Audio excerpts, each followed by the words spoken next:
Okay, my name's Amos Chemabus, and my question goes to a member of Committee of Experts, Amolo Otiende. So my question is that, why did the Committee of Experts omitted the post of the Prime Minister from the proposed constitution, in putting view that this post was very much important in bringing in what we call power sharing between the president, who will be maybe the winner, and maybe the other contestant, so that we avoid this issue of all eyes looking at the presidential seat. When you lose that presidential seat, you find that actually maybe you have lost everything. All right, thank you for your comment. Thank you. Go ahead, please. Thank you very much. My name is Silvan Sonyango. Now, one of the problems that has bugged this country backward is poor leadership. Now, on leadership, Section 73B provides that we are the Constitution is putting on the people on leadership the responsibility to serve the people and not to rule them. So we are no longer going to have rulers in this country. So my question to the experts is, are there other specific provisions or general that are going to ensure that this is adhered to? All right, thank you for your comment. On marginalization, please. Make it brief. In minorities, there is a majority group that is marginalized. Those are who dwell in slums. Are there provisions that are also going to ensure there is equality cutting across, so that children who are born, they also have fair play? Thank you. All right, I'll take another comment here. Kwa majina ni Virginia Mwangi. Ningetaka kuuliza juu ya IDPs. Sababu tuko na IDPs wengi sana hapa Nakuru, Central Rift. Na ninataka kuuliza kama hii katiba imewatetea, ama kama tukipitisha watasahaurika. Imewatetea namna gani ili warudi mashambani mwao? Hivyo ndio ninataka kuuliza. Hi, Asante. I'm going to give the question of the minorities within the majority groups to Korir Singoy there, the issues of the minorities and their representation.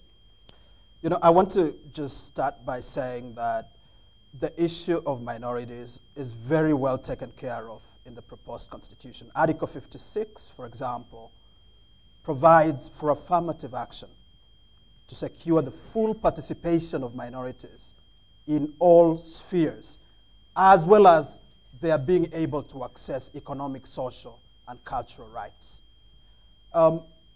Article 260 defines minorities to include, even though not explicitly, you can actually be able to include persons who live within slums as a minority within the context of Article 260 of the proposed constitution.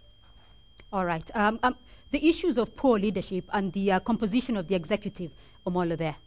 Well, I'll be brief. First of all, we didn't quite remove the position of Prime Minister. It was a consequence of the political settlement reached by the Parliamentary Select Committee when they resolved that we have a presidential system. In a pure presidential system, as now proposed in the Constitution, there is no position of Prime Minister. And that is the same reason why, if you look at the end of the Constitution, towards the schedules, which provides for the oaths of offices, there is no oath for the position of Prime Minister.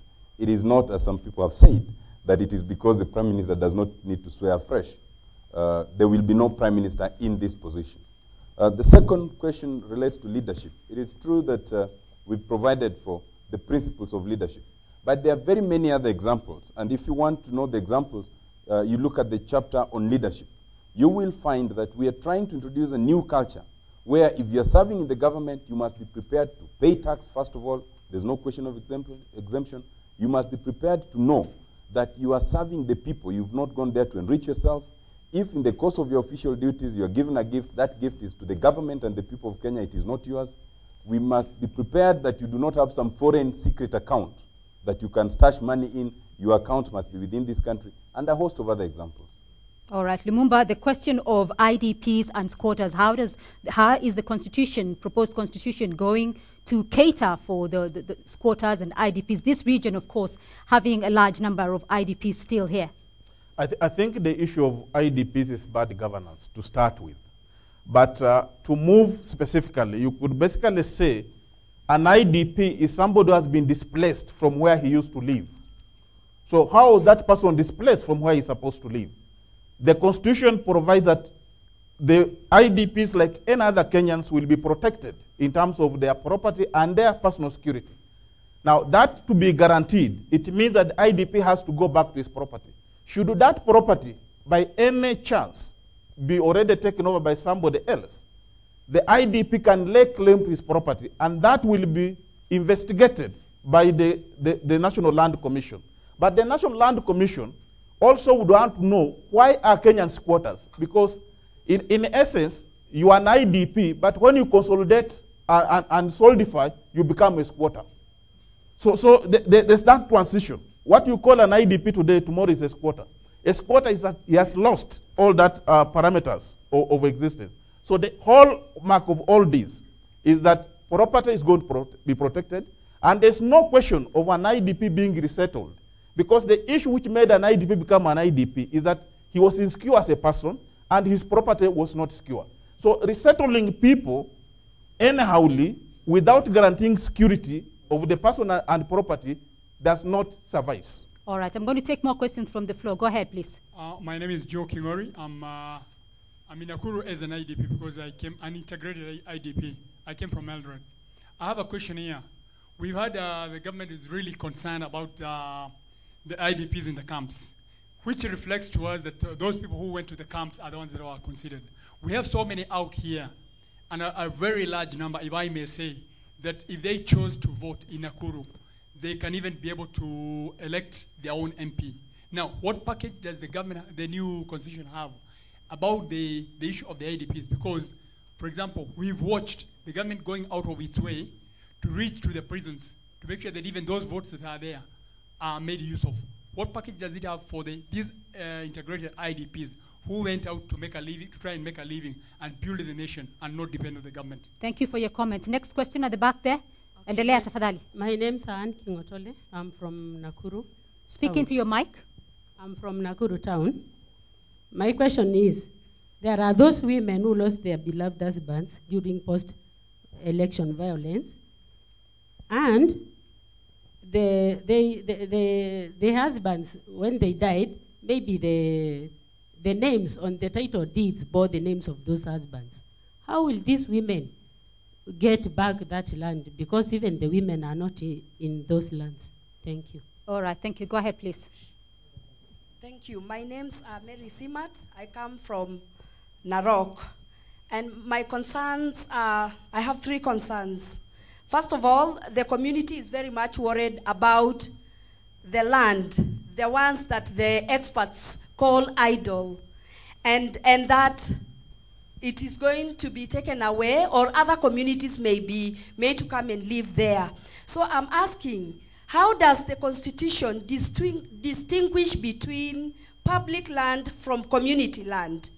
The other question is on representation. What does the Constitution say about representation of women in county government, especially when I think about the staff? It is not clear, because I've seen very competent women at the county council that cannot be given jobs because of the domination of men. And lastly, can you please elaborate the relation between the now CDF 2% and the 15% for the counties? Thank you. All right, thank you. We'll take a final comment here. Go ahead, please. My name's Kings Maina. I live in Nakuru. I have been in Rift Valley since '52. I have about 5 concerns. The first is you have to make it brief so that everybody else can questions. ask. Protection Yes. to our sitting president. Section 143 makes him vulnerable to international criminal prosecution. How shall we recover him when the international community takes action? Number 2 is about violence promoted by this draft constitution. Read section 63(1), 67(2)(e), and 188. What will stop a community using a county to regain its community land on ethnicity? All right, thank you. Number 3, final you one talk and of corruption. brief. Corruption, Yes, please. yes, a final one. We talk of corruption. Section 171(2) provides for the composition of the Judicial Service Commission. We have called our courts every name, and we are asking the courts to establish and regulate itself. How are we winning the war of corruption?